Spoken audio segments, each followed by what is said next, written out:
So we are going to start a new chapter जिसे आप ये आपके पास फिजियोलॉजी का चैप्टर है, ठीक है। हम डाइजेस्टिव सिस्टम पर स्टार्ट करने जा रहे हैं, ठीक है। ये IMET के सिलेबस में मौजूद है, या फिर आप इसे न्यूट्रिशन भी कह सकते हैं। बहुत सारी बुक्स में इसे न्यूट्रिशन चैप्टर भी लिखा जाता है, ठीक है। हम इस चैप्टर के अंदर स्पेसिफिकली फोकस करेंगे ह्यूमन डाइजेस्टिव सिस्टम के ऊपर, ठीक है। लेकिन क्योंकि आज क्या हमारे जो क्लास है वो इंट्रोडक्शन पे बेस्ड है, और बेसिक आपको आइडिया, आपकी फंडामेंटल्स क्लियर होनी चाहिए इस चैप्टर के लिए, तो वो हम करेंगे इस क्लास में। So let's start with nutrition. Any idea nutrition word कहाँ से आया, इसका मतलब क्या है, न्यूट्रिशन और न्यूट्रिएंट्स में क्या डिफरेंस है?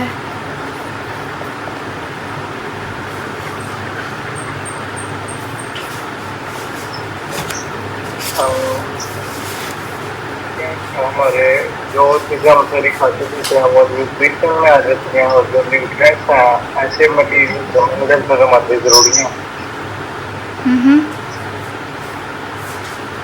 न्यूट्रिएंट्स जो चीज़ आप कंज्यूम कर रहे हो वो न्यूट्रिएंट्स हैं, ठीक है। जैसे कार्बोहाइड्रेट्स हो गए, प्रोटीन्स, ये हमारे पास न्यूट्रिएंट्स हैं जो कि आपकी बॉडी के लिए रिक्वायर्ड है फॉर प्रॉपर फंक्शन वगैरह। न्यूट्रिशन क्या है? Nutrition is the process or it's the method of having nutrients or consuming nutrients, ठीक है। तो न्यूट्रिशन आपके पास एक प्रोसेस है कि किस तरीके से आप उन न्यूट्रिएंट्स को कंज्यूम कर रहे हैं। अब न्यूट्रिशन के डिफरेंट मोड्स हैं, जिसे आप कहते हैं मोड्स ऑफ न्यूट्रिशन।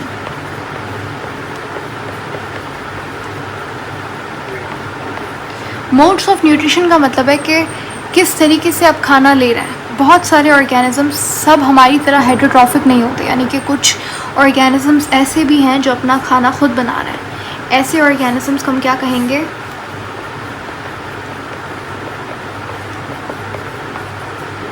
ऑटोट्रॉफ्स। तो ऑटोट्रॉफिक ऑर्गेनिजम्स कौन से होते हैं? जो अपना खाना खुद बना रहे हैं, अपना ग्लूकोज खुद सिंथेसाइज कर रहे हैं by a process called as photosynthesis, ठीक है।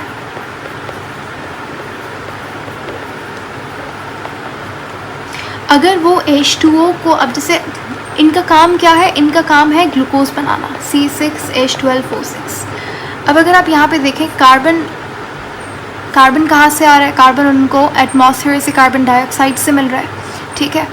ऑक्सीजन कहाँ से मिल रही है? कार्बन डाइऑक्साइड से मिल रही है। अब हाइड्रोजन जो है वो कहाँ से मिल रहा है?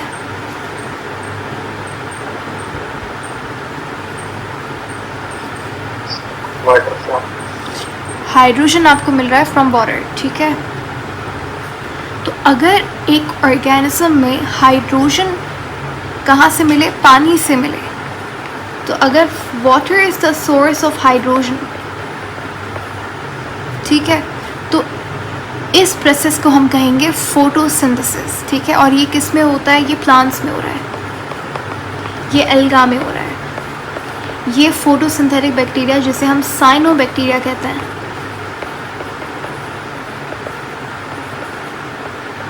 ठीक है। तो उनके अंदर पानी को इस्तेमाल किया जा रहा है as a source of hydrogen. अब अगर आप वाटर को as a source of hydrogen इस्तेमाल करें तो आपके पास यहाँ पे कौन सी gas as a by product liberate होती है एनवायरनमेंट में?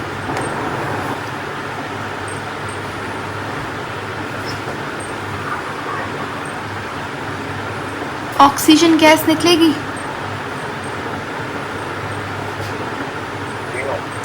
याद है फोटोलिसिस ऑफ वाटर हमने करवाया था थैलेकॉइड के ल्यूमन में?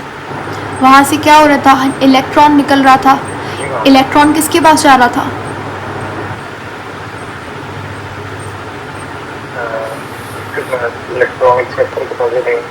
फोटोसिस्टम के पास। फोटोसिस्टम कौन से वाले फोटोसिस्टम के पास?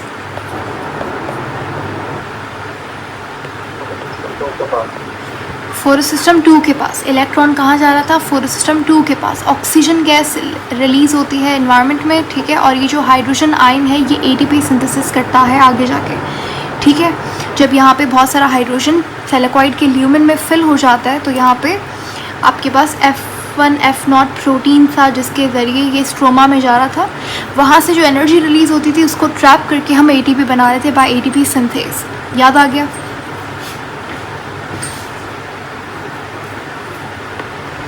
ठीक है, तो ये होता है फोटोसिंथेसिस। क्या फोटोसिंथेसिस में क्या हो रहा है, आप पानी को as a source of hydrogen use कर रहे हैं और आपके पास ऑक्सीजन गैस रिलीज़ हो रही है। प्लांट्स में, अलगा में, साइनोबैक्टीरिया में ये फोटोसिंथेसिस होता है।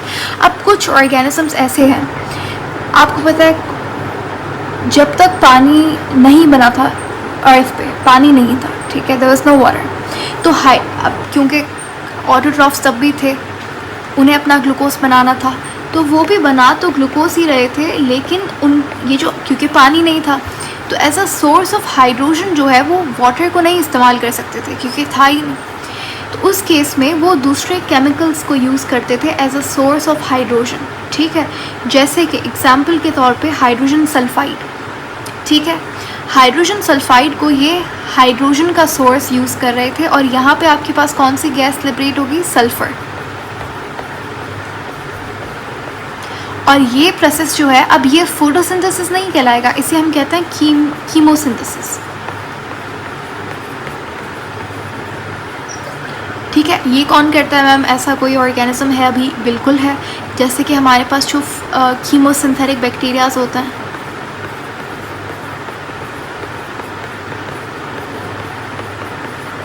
तो बेसिकली जब हम कहते हैं ना ऑटोट्रॉफिक बैक्टीरिया, तो उसके अंदर हमारे पास यानी कि फोटोसिंथेटिक बैक्टीरिया, तो उसमें कुछ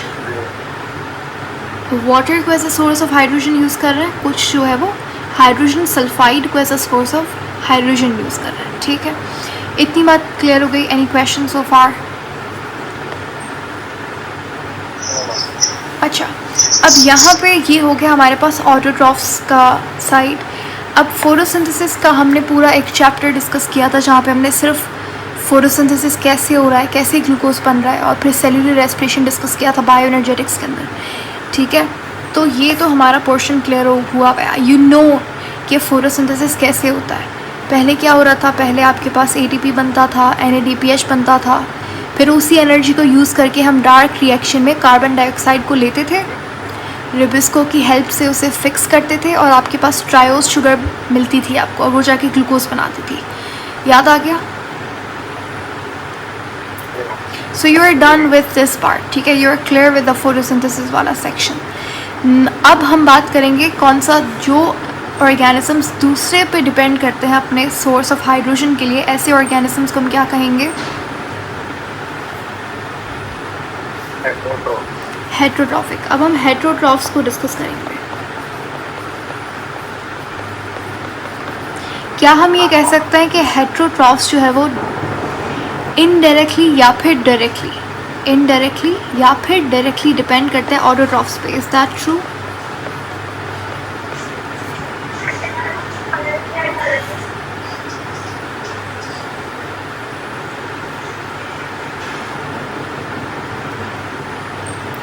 क्या ये बात सही है? क्या हम कह सकते हैं कि हेट्रोट्रॉफ्स जो है आपके पास वो डिपेंड कर रहा है ऑटोट्रॉफ पे? अगर अब मैंने बिल्कुल ठीक कह सकते हैं, बिल्कुल मैंने यहाँ पे कहा कि या तो डायरेक्टली डिपेंड करेगा या तो इनडायरेक्टली डिपेंड करेगा। कैसे? देखो, अगर हमारे पास कोई हर्बीवोर है, वो प्लांट्स पे डायरेक्टली डिपेंड कर रहे हैं। ऑटोट्रॉफ्स कौन है? हम लोग प्लांट की एग्जांपल ले लेते हैं, ठीक है। इनको हम पता है ऑटोट्रॉफ्स को प्रोड्यूसर्स भी कहते हैं। इन्हें प्रोड्यूसर्स क्यों कहते हैं? क्योंकि ये अपना ग्लूकोज खुद प्रोड्यूस कर रहे हैं, सो दे आर प्रोड्यूसर्स, ठीक है।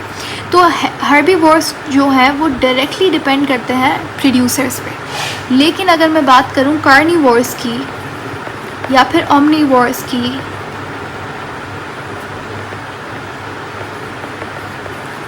या फिर स्कैवेंजर्स की, तो ये सब के सब इनडायरेक्टली डिपेंड करते हैं प्रोड्यूसर्स पे और डायरेक्टली डिपेंड करते हैं हर्बीवोर्स पे। बेसिकली कार्निवोर क्या होता है? जो कि सिर्फ मीट कंज्यूम करे। तो अब ये खा रहा है किसको? हर्बीवोर को। लेकिन हर्बीवोर को न्यूट्रिशन कहाँ से मिला? प्रोड्यूसर से मिला। तो क्या ये हम कह सकते हैं ये इनडायरेक्टली इस पर डिपेंड कर रहा है? ठीक है। अब कार्निवोरस क्या होता है? जो कि मीट पे सरवाइव करें। ऑमनिवोरस क्या होता है? जो कि आप कह सकते हैं जो कि प्लांट पे और मीट पे दोनों पे सरवाइव करें। स्कैवेंजर्स क्या होता है? जो कि डेड मैटर पे, डेड एनिमल पे सरवाइव करें। ठीक है, जैसे वल्चर्स हो गए तो वो स्कैवेंजर का एग्जाम्पल है। तो ये कुछ मोड ऑफ न्यूट्रिशंस हैं। अब हमारे पास हेटेरोट्रॉफ के अंदर मुख्तलिफ तरीका है खाने को कंज्यूम करने का। अगर हम बात करें मोस्ट ऑफ द एनिमल्स की, अगर आप बात करें ह्यूमन की, हमारी, तो अब ये मैं जो बताने जा रही हूँ ये एक टाइप है किसका? ये हेटेरोट्रॉफिक का टाइप है। ठीक है, हमने हेटेरोट्रॉफिक समझ लिया। अब हेटेरोट्रॉफिक में आपके पास क्या है? उसमें फर्दर टाइप है। ठीक है, अगर आप बात करते हैं ह्यूमन की, अब ज़्यादातर एनिमल्स की, तो हमारे अंदर हम क्या करते हैं? हम अपने खाने को माउथ से, हमारे पास एक कैविटी होती है जिसे हम लोग ओरल कैविटी या बकल कैविटी कहते हैं। माउथ से हम खाना लेते हैं तो पहले हम क्या करते हैं? हम इंजेक्शन करते हैं। हम खाने को अपनी बॉडी के अंदर डालते हैं। ठीक है, अपनी बॉडी के अंदर इंजेस्ट कर रहे हैं, खा रहे हैं। ठीक है, उसके बाद हम क्या करते हैं? अब ये जो मैं आपको बता रही हूँ ये ये मैं एक सेकेंड,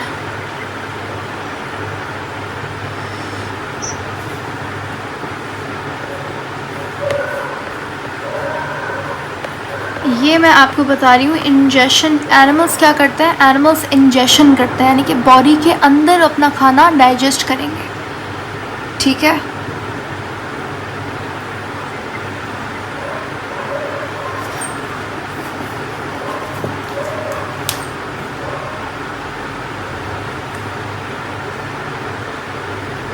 हम आपकी आवाज़ में देखेंगे जवाब दे रहा था, लेकिन ओके ओके ओके, चलो होपफुली अब क्लियर है। यहाँ तक समझ आ गया था? इंजेक्शन तक ये सुन लिया था?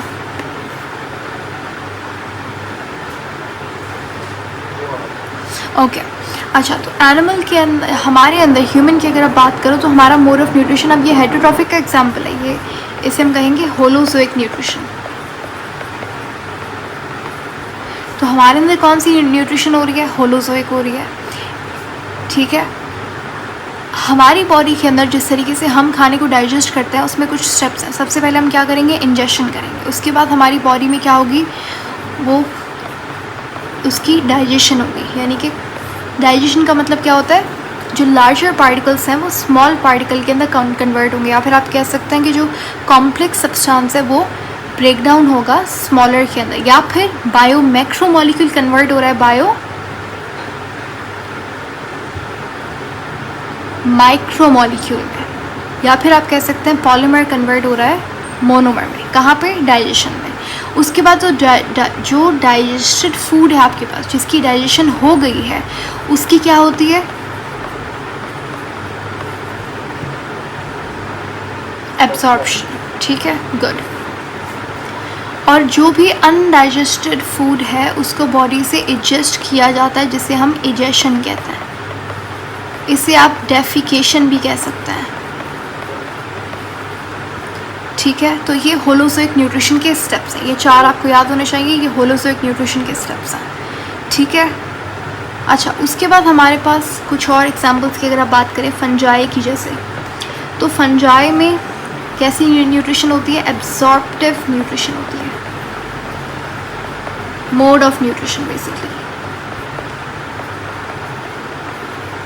एब्जॉर्प्टिव का मतलब क्या होता है? फॉर एग्जांपल यहाँ पे एक स्लाइस ऑफ ब्रेड है and there is green fungi यहाँ पे, जिसे हमने मोल्ड का। अगर आप ब्रेड को इस तरीके से छोड़ दें कहीं पे बाहर ओपन एयर के अंदर, तो उसके ऊपर एक ग्रीन कलर का आपको थ्रेड लाइक कुछ स्ट्रक्चर दिखेगा, वो फंजाई है। ठीक है, क्योंकि अब वो फंजाई वहाँ पे कैसे स्पॉन्टेनियसली ग्रो गया? स्पॉन्टेनियसली नहीं ग्रो हुआ, एयर के अंदर, आपकी हवा के अंदर, एटमॉस्फेयर में बहुत सारा स्पोर पड़ा हुआ है। बैक्टीरियल स्पोर है, फंजाई का भी स्पोर पड़ा हुआ है, ठीक है। तो जैसे ही स्पोर को सूटेबल टेम्परेचर इन्वायरमेंट खाना मिलता है तो वहाँ पे स्पोर की ग्रोथ शुरू हो जाती है। तो अगर आप ब्रेड को इस तरीके से छोड़ें तो आपको वहाँ पे वो बिल्कुल रॉट हो जाएगा, सड़ जाएगा ओपन एयर में, ठीक है। तो अभी ये मोल्ड इस ब्रेड को कैसे डाइजेस्ट कर रहा है, ये बेसिकली एब्सॉर्प्टिव न्यूट्रिशन इसका मोड ऑफ न्यूट्रिशन है। इसका मतलब क्या है? इसका मतलब ये है कि ये अपना जो एंजाइम है ये इस ब्रेड के स्लाइस के ऊपर डालेगा और फिर बाहर इसकी बॉडी के बाहर डाइजेशन होगी। जो भी ब्रेड का हिस्सा डाइजेस्ट हो जाएगा, अब क्योंकि ये बहुत ही माइक्रोस्कोप लेवल पे काम हो रहा है, ठीक है। ऐसा नहीं है कि बहुत इसका कोई पूरा एकदम से ये डाइजेस्ट कर देगा पूरी ब्रेड ख़त्म हो जाएगी एकदम, ऐसा नहीं होगा। It will be it's a very slow process, ठीक है। तो अब ये क्या करेगा, ये जो डाइजेस्ट हो गया खाना ये फिर अपनी बॉडी से वो डाइजेस्टेड फूड को एब्जॉर्ब कर लेगा, इसीलिए हम इसे कहते हैं एब्जॉर्प्टिव न्यूट्रिशन। यानी कि अब इसमें फ़र्क क्या है? इसमें फ़र्क ये है हमारे अंदर डाइजेशन बॉडी के अंदर हो रही है,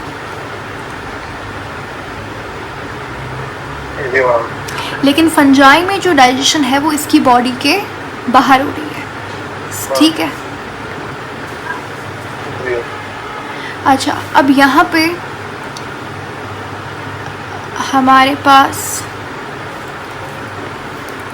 मैं प्लांट के बारे में एक पॉइंट था जो मुझे आपको बताना था। प्लांट जैसे कि मैंने कहा कि प्रोड्यूसर्स हैं, ठीक है। प्लांट अपना खाना खुद बनाता है। अब यहाँ पे एक छोटी सी एक्सेप्शन है, कुछ प्लांट्स कहलाते हैं carnivorous plants. Have you heard of them? अच्छा, कार्निवोरस प्लांट्स क्या करते हैं? इन्हें हम इंसेक्टिवोरस प्लांट्स भी कहते हैं।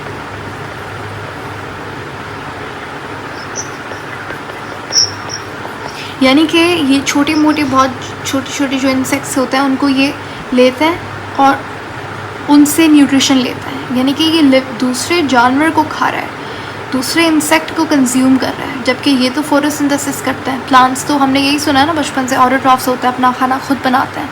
लेकिन ये क्या, कार्निवोरस प्लांट्स, ठीक है। तो अब मुझे सवाल ये है, क्या कार्निवोरस प्लांट्स जो है फोटोसिंथेसिस करते हैं?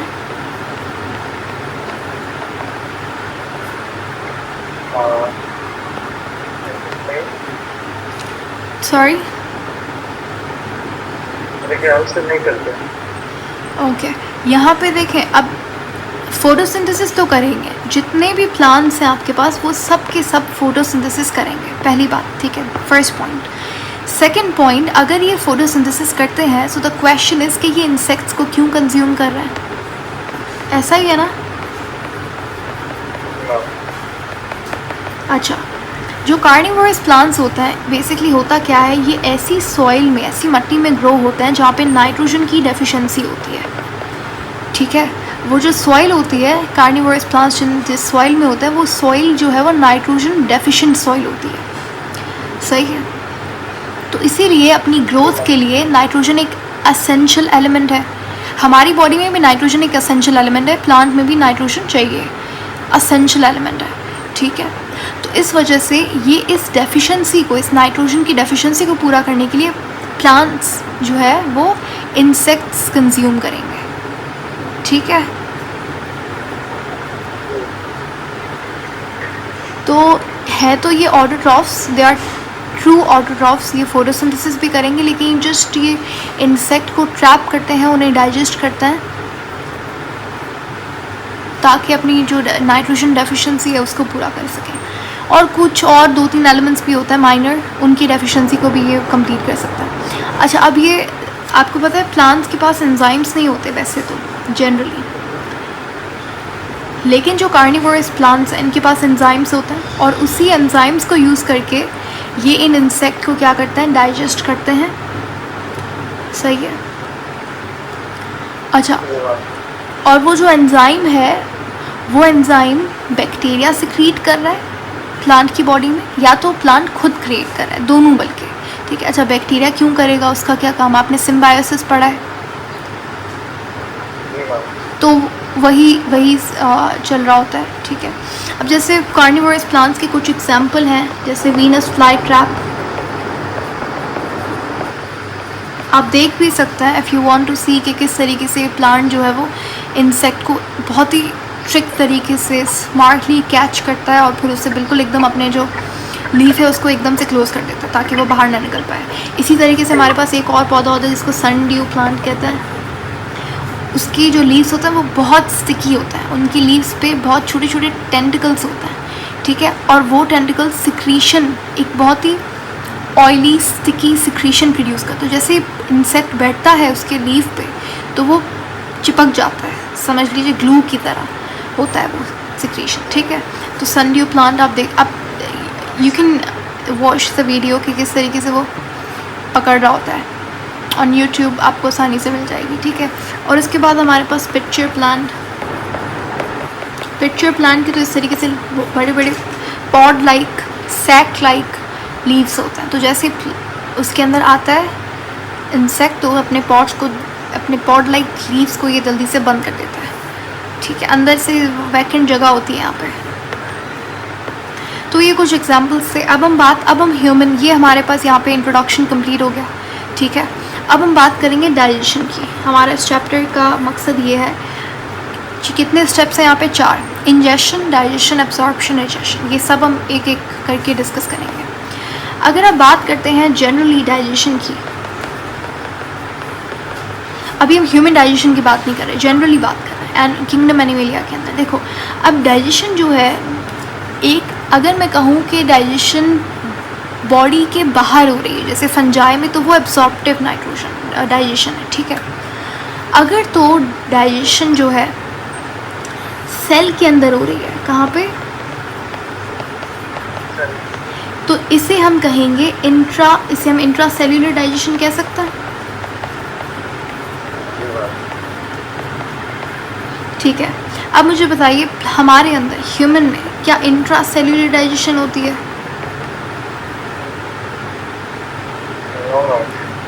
एग्जैक्टली हमारे अंदर इंट्रा सेल्यूलर डाइजेशन नहीं होती, हमारे अंदर एक्स्ट्रा सेल्यूलर डाइजेशन होती है। अगर एक्स्ट्रा सेल्यूलर का मतलब क्या है, सेल के बाहर। अगर सेल के बाहर तो फिर एग्जैक्टली कहाँ पे, तो होता क्या है, हमारी बॉडी में एक कैविटी यानी कि खाली जगह, जिसे हम गट कैविटी कहते हैं, जिसे हम GIT कहते हैं, गैस्ट्रो इंटेस्टिनल ट्रैक्ट, ठीक है। तो हमारी बॉडी के अंदर इस तरीके से हर जगह पे कैविटी है जहाँ पे खाना आता है, डाइजेस्ट होता है, एब्जॉर्ब होता है, फिर इजेस्ट होता है वहाँ से। तो एक पूरी एक समझ लीजिए एक ट्यूब है, बहुत लॉन्ग ट्यूब है, और वो ट्यूब कॉन्वोल्यूटेड है, कहीं पे डायलेटेड है। मतलब कहने का ये आपका एसोफेगस है, यहाँ पे ट्यूब नैरो है, ठीक है। ये आपका जो GIT है, आपका जो डाइजेस्टिव ट्रैक है, ये नैरो है एसोफेगस की जगह पे, फूड पाइप पे। लेकिन जैसे ही स्टमक आया तो ये वाइड हो गया, लेकिन है तो एक ही ट्यूब, ठीक है। इसी तरीके से अब स्मॉल इंटेस्टाइन आएगा तो यहाँ पे इसकी कॉन्वोल्यूशन यानी कि ट्विस्ट जो है इसके अंदर वो ज़्यादा बढ़ जाएंगे, फिर लार्ज इंटेस्टाइन में कम हो जाएंगे, ठीक है। तो बेसिकली आपका जो ट्रैक्ट है, डाइजेस्टिव ट्रैक्ट, वो एक ट्यूब है, कहीं पे वो नैरो है, कहीं पे वाइड है, कहीं पे ज़्यादा कॉन्वोल्यूशंस हैं, ट्विस्ट वगैरह है, ठीक है, और कहीं पे कम। अच्छा, अब इस डाइजेशन, ये हमारे पास होलोजिक डाइजेशन है, ये एक्स्ट्रा सेल्यूलर डाइजेशन सेल के बाहर है लेकिन गट कैविटी के अंदर हो रही है। तो ह्यूमन इसका एग्जाम्पल है। अब अगर बात करते हैं आप एक्स्ट्रा सेल्यूलर की, तो कोई एग्जाम्पल है?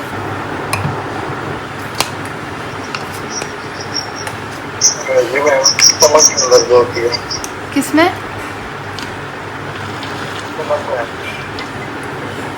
नहीं, मैं इंट्रा सेल्यूलर, हाँ इंट्रा सेल्यूलर। देखो एक्स्ट्रा सेल्यूलर तो ये पूरा हमारी बॉडी में human digestion is extra cellular, ये पूरा ही यहाँ पे एक्स्ट्रा सेल्यूलर कहलाएगा। आप स्पेसिफिकली ये नहीं कह सकते कि स्टमक में हो रही है, यहाँ और यहाँ। हाँ, मेजर डाइजेशन आपकी स्टमक में होती है, स्मॉल इंटेस्टाइन में भी काफ़ी अच्छी खासी डाइजेशन होती है, ठीक है। लार्ज इंटेस्टाइन में ऑलमोस्ट नहीं होती, ज़्यादातर एब्जॉर्प्शन लार्ज इंटेस्टाइन में होती है। कोई एग्जांपल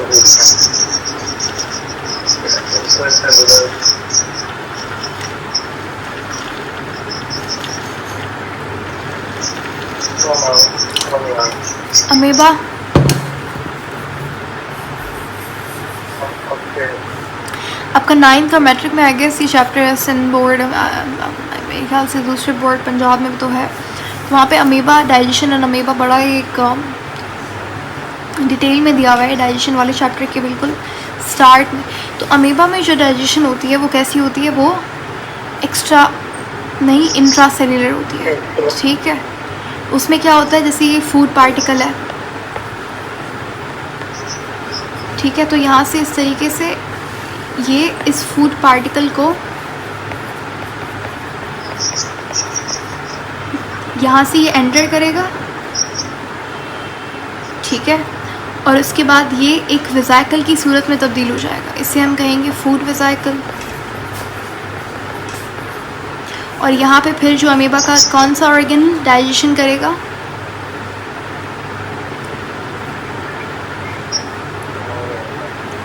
लाइसोजाइम करेगा, लाइसोसोम, वो इसके ऊपर आके हाइड्रोलाइटिक एंजाइम्स डालेगा। यहाँ पे इसकी क्या होगी, डाइजेशन होगी, यानी कि सेल के अंदर डाइजेशन हुई। उसके बाद जो भी आपके पास डाइजेस्टिव फूड है वो तो ये अपनी एनर्जी वगैरह के लिए स्टोर करके उसको यूज़ करेगा। बाकी जो आपके पास अनडाइजेस्टिव फूड है वो कहाँ, वो एक दोबारा से आपके पास एक वेजाइकल बनेगा और ये आपकी बॉडी, ये अमीबा की बॉडी से बाहर जाएगा, ठीक है। तो पहले क्या हुआ, पहले एंडोसाइटोसिस हुई और उसके बाद यहाँ पे क्या हो रही है, एक्सोसाइटोसिस, ठीक है। अच्छा, इसके बाद हमारे पास पैरामीशियम हो गया, पैरामीशियम प्रोटोजोआ का एग्जाम्पल है, ठीक है। तो इन सब के अंदर आपके पास क्या है, जितने भी प्रोटोजोन्स हैं उनमें ज़्यादातर इंट्रा सेल्यूलर डाइजेशन होती है। उसके बाद नाइडेरियंस हो गए, हाइड्रा, जेलीफिश, बहुत सारा प्लेटियन मिंटिस का मेंबर है, प्लेनेरिया, उनके अंदर जितना भी अर्ली बेसिकली एनिमल है आपके पास, जितने भी अर्ली फाइलम्स हैं, पुराने फाइलम्स, सिंपल फाइलम्स जितने भी हैं ना, उनमें इंट्रा सेल्यूलर डाइजेशन होती है। या एक्स्ट्रा सेल्यूलर बाद में आई, जब एवोल्यूशन हुई वगैरह, दूसरे फाइलम्स बने नए, जो एडवांस्ड फाइलम्स हैं उनमें एक्स्ट्रा सेल्यूलर डाइजेशन थी।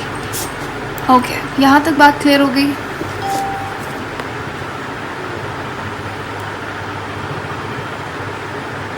ठीक है, can we move to human digestive system. अच्छा, अब हम बात करेंगे ह्यूमन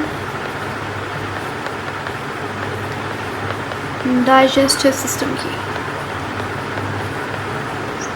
अच्छा, सबसे पहले हमारे पास ये इंट्रा है या एक्स्ट्रा, हम अब इंसान की बात कर रहे हैं, हमारी बात कर रहे हैं, we are talking about me and you. So हमारे अंदर एक्स्ट्रा सेल्यूलर डाइजेशन होती है सिर्फ, ठीक है, ओनली एक्स्ट्रा सेल्यूलर डाइजेशन, ठीक है। अब हमारा जो गैस्ट्रो इंटेस्टिनल ट्रैक है, इसे आप GIT, मैं फुल फॉर्म नहीं लिख रही, आप if you want to note it down तो आप अपने पास लिख सकते हैं, गैस्ट्रो इंटेस्टिनल ट्रैक्ट, ठीक है। इसे आप एलिमेंट्री कैनाल भी कह सकते हैं। ये जो मैं ट्यूब इतने थोड़ी देर पहले बात करी थी, वो ट्यूब के नाम है, ये सबका एक ही मतलब है। इसे आप एलिमेंट्री कैनाल कह सकते हैं, इसे आप डाइजेस्टिव ट्रैक्ट कह सकते हैं। अब ये जो एलिमेंट्री कैनाल है हमारे पास, ये एक ट्यूब है जो मैंने बताया, कहीं पे नैरो, कहीं पे वाइड, कहीं पे कॉम्प्लेक्स कॉन्वोल्यूटेड है, ठीक है। डाइजेशन में एक तो एलिमेंट्री कैनाल काम कर रहा है, ह्यूमन डाइजेशन की बात हो रही है, और दूसरा जो है, जो एक्सेसरी ग्लैंड्स है हमारे पास, ठीक है, उनका भी बहुत बड़ा रोल होता है। जो आपका फूड है, जो खाना है, वो एलिमेंट्री कैनाल से बाहर नहीं जाएगा, वो एलिमेंट्री कैनाल में ही रहेगा, ठीक है। लेकिन ये जो एक्सेसरी ग्लैंड्स हैं, ये कैसे ग्लैंड्स हैं, ये सब एक्सोक्राइन ग्लैंड्स हैं। तो ये इनके पास क्या होगी, इनके पास डक्ट होगी, तो ये डक्ट के थ्रू एलिमेंट्री कैनाल में अपनी सिक्रीशन, जैसे कि एंजाइम, वो सिक्रीट करेगा। ये पॉइंट क्लियर हुआ है। तो डाइजेशन जो है उसमें एलिमेंट्री कैनाल और एक्सेसरी ग्लैंड्स, ये दोनों चीज़ें इम्पॉर्टेंट है। अच्छा, उसके बाद हमारे पास हम बात करते हैं एक ऐसा पार्ट जो कि डाइजेस्टिव सिस्टम और रेस्पिरेटरी सिस्टम दोनों में कॉमन है। मतलब फूड और एयर दोनों आपको चीज़ें इस पोर्शन पे मिलेंगी। वैसे तो हम पूरा डायग्राम वगैरह डिस्कस करेंगे आगे जाके।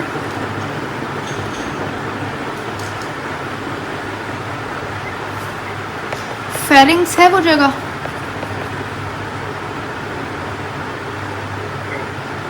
तो फेरिंग्स हमारे पास GIT में कॉमन है और फेरिंग्स हमारे पास रेस्पिरेटरी सिस्टम में भी होगा, रेस्पिरेटरी सिस्टम का भी पार्ट है।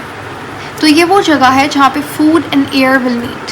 फिर खाना आपके पास कहाँ जाएगा, फिर यहाँ से फेरिंग्स के आगे फिर अलग अलग हो जाता है। GIT अलग हो गया, रेस्पिरेटरी सिस्टम अलग हो गया, यहाँ तक सेम है। तो फूड आपका एंटर करता है माउथ से, फेरिंग्स में आया है। एयर आपका एंटर करेगी नॉस्ट्रल से, नेजल कैविटी के थ्रू, या तो माउथ से भी आप सांस ले, मुंह से भी सांस ले सकता है, लेकिन दोनों आ गए फेरिंग्स में। फिर उनका रास्ते अलग अलग हो गए। जैसे फूड जो है वो कहाँ जाएगा, फूड पाइप में जाएगा, जैसे आप क्या कहते हैं, एसोफेगस, ठीक है, हाँ एसोफेगस, ठीक है। और एयर कहाँ जाएगी, विंड पाइप, जिसे हम क्या कहेंगे, ट्रेकिया, ठीक है। अच्छा, अब ये जो हमारी गैस्ट्रो इंटेस्टिनल ट्रैक है, डू यू नो इसकी लेंथ अप्रॉक्सीमेटली कितनी होती है? इसकी लेंथ होती है 9 मीटर्स, 9 मीटर्स लंबी। मतलब अगर आप अपना पूरा स्मॉल इंटेस्टाइन को एकदम सीधा करके रखते हैं और उसका फिर आप उसको मेजर करें उसकी लेंथ को, तो ये तकरीबन 9 मीटर या फिर 30 फीट जितना लंबा होगा ये लेंथ में, which is very very long, ठीक है।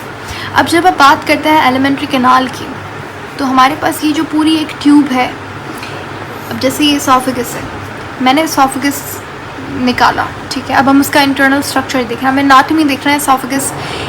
यहाँ पे सिर्फ मैं एसोफेगस नहीं ले रही, यहाँ पे पूरा मैं बात कर रही हूँ आपके पास जो भी गैस्ट्रो इंटेस्टिनल ट्रैक में चीज़ें आती हैं, जैसे पहले एसोफेगस, फिर स्टमक, फिर स्मॉल इंटेस्टाइन, लार्ज इंटेस्टाइन, सब में इसका जो इंटरनल स्ट्रक्चर है उसमें बहुत सारी इस तरीके से लेयर्स होती हैं, ठीक है। जब आप इसे ट्रांसफर सेक्शन लेंगे, इसको कट करेंगे, जब आप इसका ट्रांसफर सेक्शन लेंगे तो आपको यहाँ पे नज़र आएंगी क्या, 4 मेजर लेयर्स,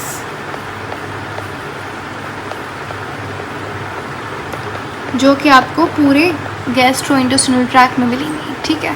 ये आपको इसके बारे में अंदाज़ा होना चाहिए। सबसे पहले आपके पास जो हम अंदर से बाहर जा रहे हैं, सबसे इंटरनल लेयर से हम बाहर जा रहे हैं। सबसे पहली लेयर कौन सी है, म्यूकोसा, दूसरी है सब mucosa, third one is muscularis, वो लेयर है जो मसल से बनी है। अब यहाँ पे आपके पास डिफरेंट मसल, यहाँ पे सर्कुलर मसल मिलेगा आपको, यहाँ पे आपको लॉन्गिट्यूडनल मसल मिलेगा, ठीक है।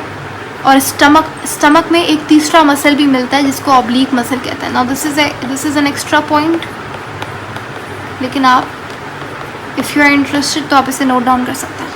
स्टमक में आपको ऑब्लिक मसल भी मिलता है, ठीक है। बाकी हर जगह जैसे एसोफेगस, स्मॉल इंटेस्टाइन, वहाँ पे सर्कुलर और लॉन्गिट्यूडनल मिलेगा, ठीक है। चौथा आपके पास लास्ट वाली जो सबसे बाहर वाली लेयर होगी वो होगी सेरोसा, ठीक है। अच्छा, यहाँ तक क्लियर हो गया। अब यहाँ पे हर लेयर का एक फंक्शन है। जैसे सेरोसा जो है वो मेनली प्रोटेक्शन, लेयरिंग का काम कर रही है। मस्क्यूलरिस जो है वो कॉन्ट्रैक्शन का काम कर रही है। जो हमारे पास डाइजेस्टिव सिस्टम में जो वेव लाइक मूवमेंट होती है उसे क्या कहते हैं,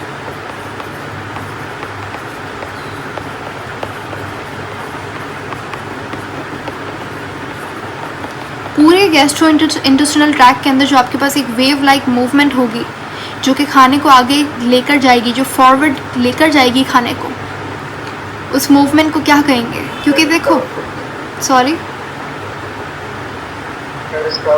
एग्जैक्टली, पेरिस्टाल्सिस। तो पेरिस्टाल्सिस हमारे पास एक वेव लाइक मूवमेंट है। हमें पता है गैस्ट्रोइंटेस्टिनल ट्रैक्ट कौन से मसल से बनी हुई है, स्मूथ मसल से।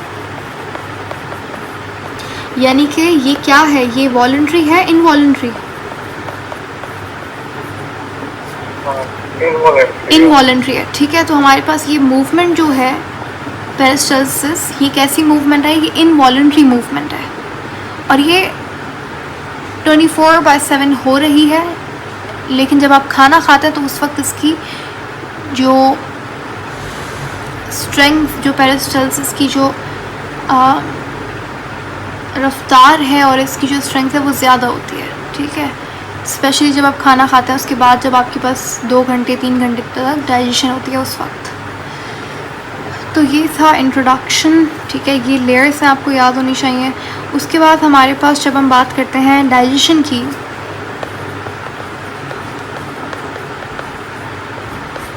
तो ह्यूमन बॉडी की डाइजेशन की बात करें तो हमारे पास 2 तरीके की डाइजेशन होती है। एक होती है मैकेनिकल डाइजेशन, मैकेनिकल डाइजेशन, और एक होती है केमिकल डाइजेशन। मैकेनिकल डाइजेशन वो होती है जहाँ पे मैकेनिकली डाइजेस्ट हो रहा है खाना। मैकेनिकली का मतलब क्या है? फिजिकली खाना टूट रहा है, लेकिन एटॉमिक लेवल पे, केमिकल लेवल पे कोई रिएक्शन नहीं हो रहा, कोई केमिकल एक्टिविटी नहीं हो रही। यानी कि जैसे लार्ज एक बड़ा सा आपके पास एक फूड पार्टिकल है, वो छोटे छोटे फूड पार्टिकल्स में कन्वर्ट हो गया, ठीक है। ये भी प्रोटीन था और ये जो छोटे छोटे फूड पार्टिकल में टूटा, इसमें भी अभी तक प्रोटीन है। यहाँ पे हमारे पास ये मैकेनिकल डाइजेशन, यानी कि फिज़िकल डाइजेशन, फिज़िकली अगर वो टूटा तो वो मैकेनिकल डाइजेशन है, ठीक है।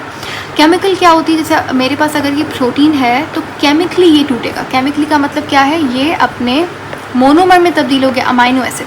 तो ये केमिकल डाइजेशन है। जो मैकेनिकल डाइजेशन है वो कौन करवाता है? वो मसल्स करवाते हैं, वो टीथ करवाते हैं, ठीक है।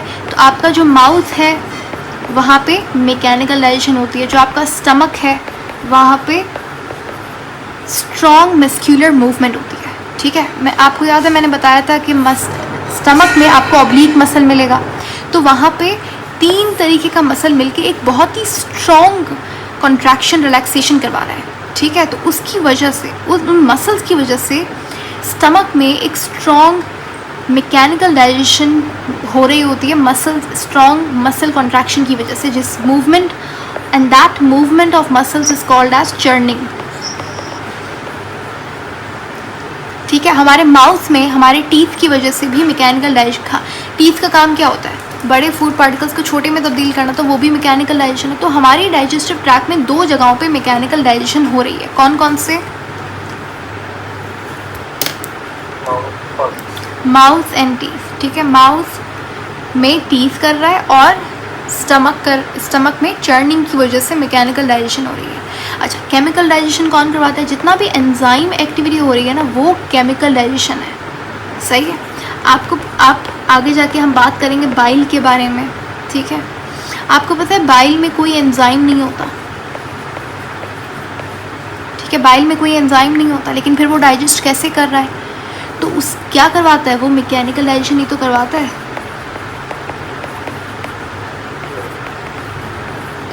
सो ये चैप्टर बहुत ही इंटरेस्टिंग है। आपको पता लगेगा आपकी बॉडी में किस तरीके से चीज़ें काम कर रही हैं, कहाँ पे क्या हो रहा है। So it's gonna be a very interesting chapter. Physiology का हमारा पहला चैप्टर है ये। तो आगे अभी जब आप फंक्शन पढ़ेंगे, जब आप एक्चुअल फिजियोलॉजी और एनाटॉमी पढ़ेंगे इसकी, तब आज तो खैर का सिर्फ इंट्रोडक्शन था, बट आगे बहुत ही इंटरेस्टिंग होने वाला है ये चैप्टर, ठीक है। बस एक लास्ट टॉपिक है आज की क्लास का, साइट ऑफ डाइजेशन डिस्कस करना था मुझे।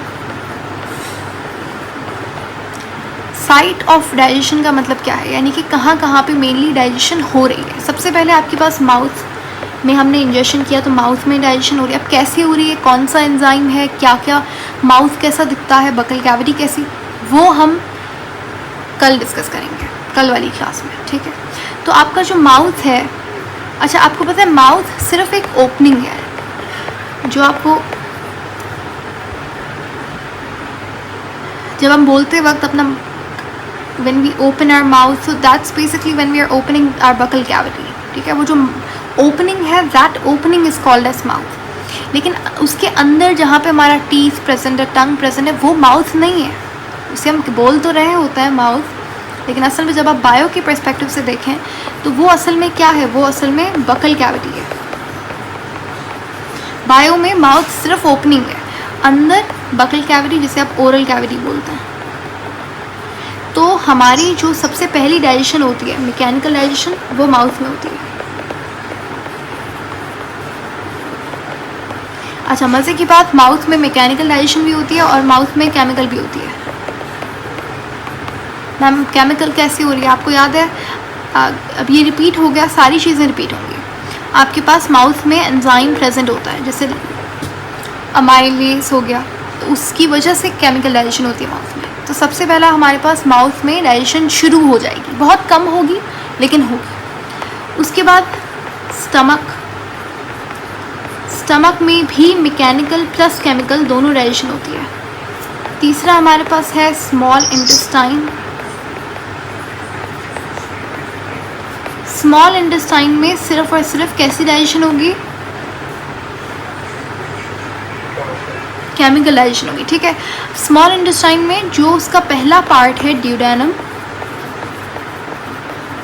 ज़्यादातर डाइजेशन जो है वो ड्यूडेनम के अंदर ही होती है।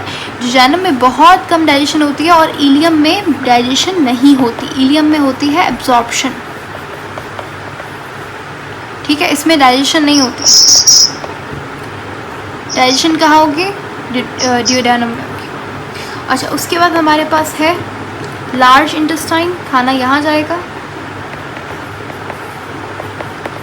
क्या लार्ज इंटेस्टाइन में डाइजेशन होगी? नहीं होगी, ठीक है। यहाँ पे सिर्फ क्या होगी? एब्जॉर्प्शन होगी, ठीक है। यहाँ पे आपके पास एब्जॉर्प्शन होगी और रीएब्जॉर्प्शन होगी। अगर स्मॉल इंटेस्टाइन ने कोई चीज़ काम की छोड़ दी है अनडाइजेस्टेड फूड के लिए, तो उसको लार्ज इंटेस्टाइन दोबारा से रीएब्जॉर्ब कर लेगा। बहुत सारी पानी के लिए, अगर आप पानी नहीं, for example you are fasting, तो आपका जो लार्ज इंटेस्टाइन है वो क्या करेगा? उस वाटर को रीएब्जॉर्ब करेगा, वाटर कंजर्वेशन का काम भी करता है। अच्छा, लार्ज इंटेस्टाइन में आपके पास बहुत सारा ई कोलाई बैक्टीरिया पड़ा हुआ है, मतलब एंडोसिम्बायोटिक बैक्टीरिया पड़ा हुआ है। ये बैक्टीरिया क्या करता है? ये बैक्टीरिया हमारा जो अनडाइजेस्टेड फूड है, जो कि गया कहाँ पे? लार्ज इंटेस्टाइन में, ये उसको लेता है और उसके रिज़ल्ट में हमें क्या देता है? ये विटामिन के बना के देता है एज अ बाई प्रोडक्ट। तो इसके किसी काम का नहीं, लेकिन हमारे काम का। ठीक हो गया, ये बातें सारी क्लियर हो गई।